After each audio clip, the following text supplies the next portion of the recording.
हाय, आपने एक लड़की के लिए दो लड़कों को लड़ते हुए देखे होंगे, पर शायद एक नाम के लिए दो देशों को लड़ते हुए नहीं देखे होंगे। ऐसा ही हुआ था एक बार। नाम था मलेशिया, जिसको पाने के लिए ये दोनों देश एक समय कम्पीट कर रहा था। अब ये पूरा मैटर क्या था, चलो डिस्कस करते हैं।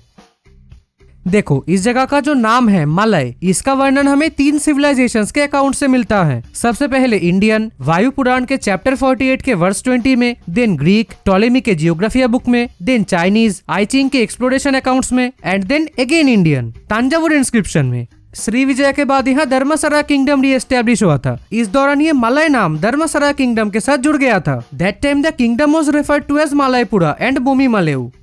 इस समय काल में कुछ यूरोपियन एक्सप्लोरर्स मादागास्कर से लेकर फिलीपींस और ताइवान तक इस ह्यूज लैंडमास के लैंग्वेजेस और एथनिसिटीज में एक सिमिलर पैटर्न को नोटिस करते हैं, जिसके बाद वो लोग इस पूरे इलाके को नाम देते हैं ऑस्ट्रोनेशियन वर्ल्ड या मलयन वर्ल्ड या मलय रेस। मलय वर्ड को चूज करने का कारण था यहाँ के इन्फ्लुएंस ओवर दिस आर्किपेलागो। अपने हाइट ऑफ पावर में ये किंगडम यहाँ के सबसे इन्फ्लुएंशियल रीजन था। मलय वर्ल्ड में गोल्डन एज लाने वाला किंगडम यही था। साथ में ये किंगडम उस समय एक इंपॉर्टेंट ट्रांसशिपमेंट पोर्ट था।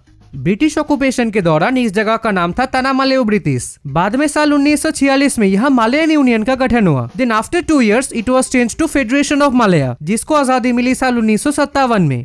फिलीपींस की बात करें तो स्पेनिश एक्सप्लोरर्स ने अपने राजा फिलिप II के नाम पर इस आर्किपेलागो का नाम रखा था इस्लास फिलिपिनास। अब 1898 में फिलीपींस अमेरिकन कंट्रोल में चला जाता है। इस दौरान कुछ नहीं होता, खाली स्पेलिंग चेंज होता है। देन वर्ल्ड वॉर 2 के बाद साल 1946 में फिलीपींस अमेरिकन रूल से आजाद हो जाता है। अब आजादी के बाद फिलीपींस के अंदर इस कॉलोनियल नेम को चेंज करने का एक मांग उठता है। कुछ नेम्स भी चुना जाता है, जैसे हरिंग बायांग कताकालुगन, बट इस नाम को स्क्रैप कर दिया जाता है बिकॉज फिलीपींस में तागालोग के अलावा और भी एथनिसिटीज रहते हैं। साथ में तागालोग लोग मेजोरिटी में भी नहीं है। ये नाम होने पर एक रीजनलिज्म का पॉसिबिलिटी रहता।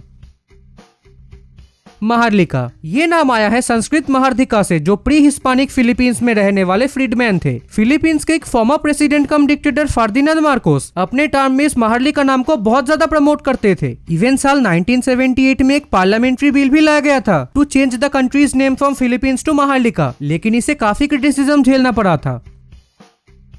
रिसालिया, कुछ लोग एक फिलिपिनो नेशनलिस्ट तथा फिलिपिन नेशनल हीरो होसे रिसाल के नाम पर अपने देश का नाम रखना चाहते थे, like Bolivia after Simon Bolivar, but Rizal full independence के बजाय ऑटोनॉमी को प्रेफर करते थे, इसीलिए इस नाम को स्क्रैप कर दिया गया।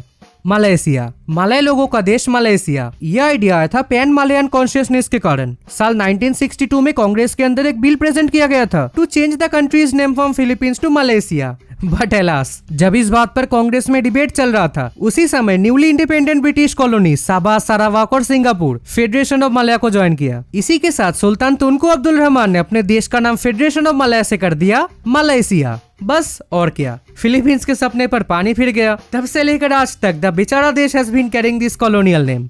तो ये थी आज का वीडियो। उम्मीद करता हूँ आप सबको ये वीडियो पसंद आएगी। Thanks for watching.